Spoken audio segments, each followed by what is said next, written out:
Peter Jennings joins us now from the Strategic Analysis Australia. Peter, thanks for coming on a Sunday morning. Do appreciate it. Now, there's two aspects. My pleasure, Ron.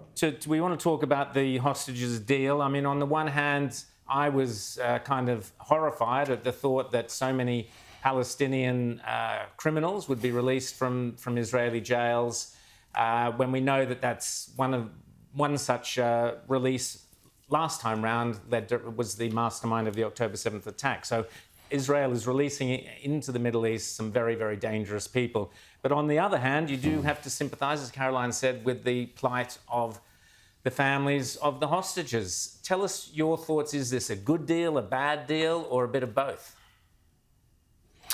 So it's been impossible really to reconcile these two competing objectives for Israel. One, the rescue of the hostages, and from a human perspective, one can only be happy that potentially some are going to be released. But then the second was Netanyahu's war aim to defeat Hamas, to make sure that it could no longer be the political boss of Gaza. And it seems to me that in negotiating this ceasefire, that's what has been lost. Some hostages may be returned at the price of Hamas staying in power. And I think what we're going to see over the next 6 weeks or so is going to be a pretty ugly crackdown inside Gaza itself, where Hamas will reassert control.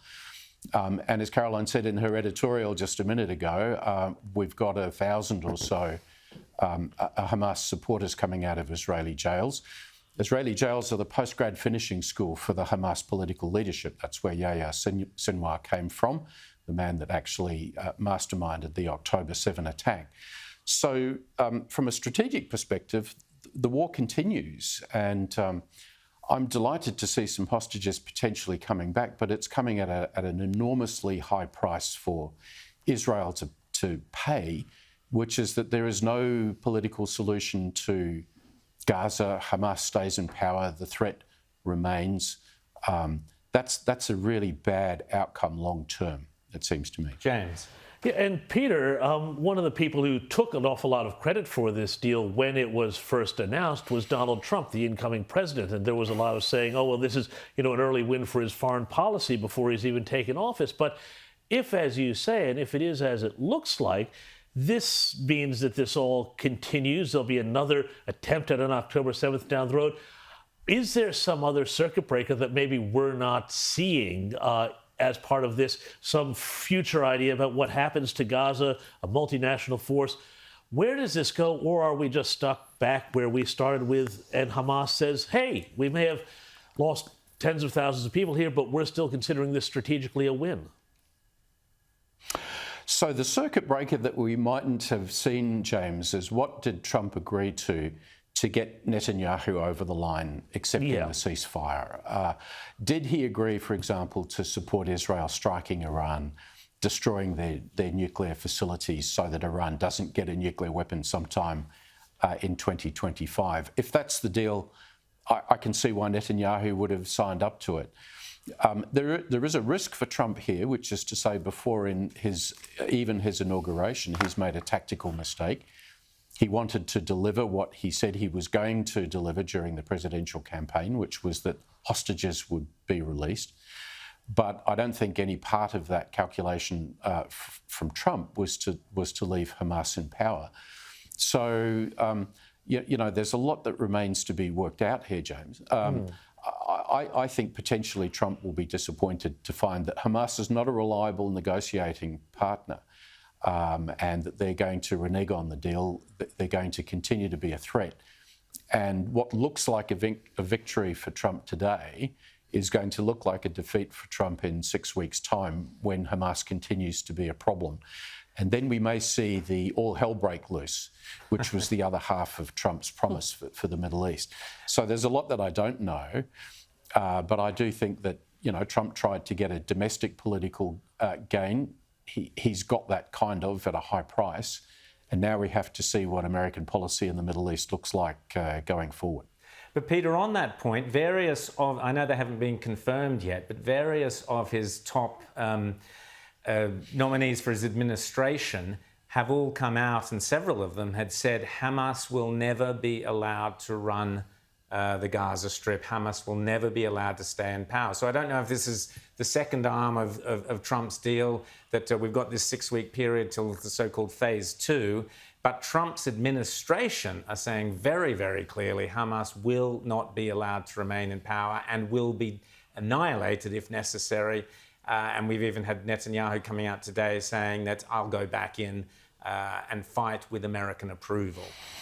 So what do you make of all that? So James, there are two things here which cannot be reconciled. One is negotiating with Hamas over the release of the hostages, which is what Trump's policy forced Netanyahu to do. The other is that Hamas can no longer lead Gaza. I can't see how these two things square. Hamas has not, I presume for its own account, engaged in a negotiation knowing that it's going to be the end of them politically. I guess my conclusion from that is that it's just a ceasefire. It's not a permanent peace deal. It can't be a permanent peace deal. The war continues. I wrote in The Australian a few days ago that in the Middle East, ceasefires are made to be broken. And I expect that's what's going to happen, because ultimately Israel will continue to keep fighting for its own survival. And so we come back to James's question: what was the deal? I think the deal must have been around America giving cover to Israel to prosecute its war against Iran. I think that's what we'll see in future. Well, I agree with you 100%, Peter. It looks, Peter, like I said, that the deal might already be in jeopardy, with Israel accusing Hamas of not even releasing the names, which was part of the agreement, apparently, that they had to release the names of the first 3 hostages that are going to be released by Hamas, and they haven't. So we'll see what happens there. But what's your response? We've seen people cheering on the streets in Gaza. We've seen promises to continue the resistance. Let's show people at home a little bit of the reaction to this ceasefire deal.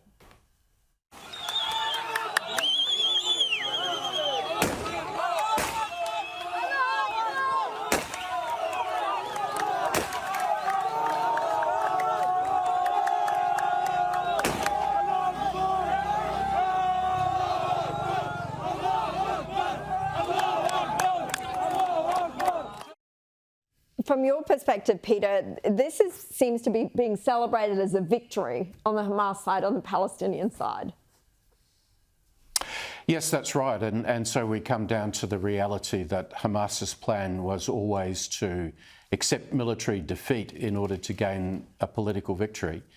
And what Israel has done is that it's gained a military victory, but it's suffered a significant political defeat. That's the appalling nature of where we're at now. The truth is that there are majority support for Hamas still amongst Palestinians in Gaza. Hamas is going to treat this as a tremendous victory. This is going to cement what might have been its faltering political control over Gaza, and it's going to go down in Hamas propaganda as a tremendous achievement. Hamas is also a bad faith negotiator. I don't think we can be confident that the ceasefire is going to last 6 days, let alone 6 weeks. But the release of those hostages is going to traumatise Israel every day that a person is released. And I think that's also part of Hamas's objective. So I just come down to the tragedy that there is no lasting solution here. And I hope that Australia and other countries don't now read this as a signal to push money into Gaza, because all that means, under the guise of reconstruction, is that we're going to end up lining the pockets of Hamas leaders in Qatar and rearming Hamas. And so the fight continues.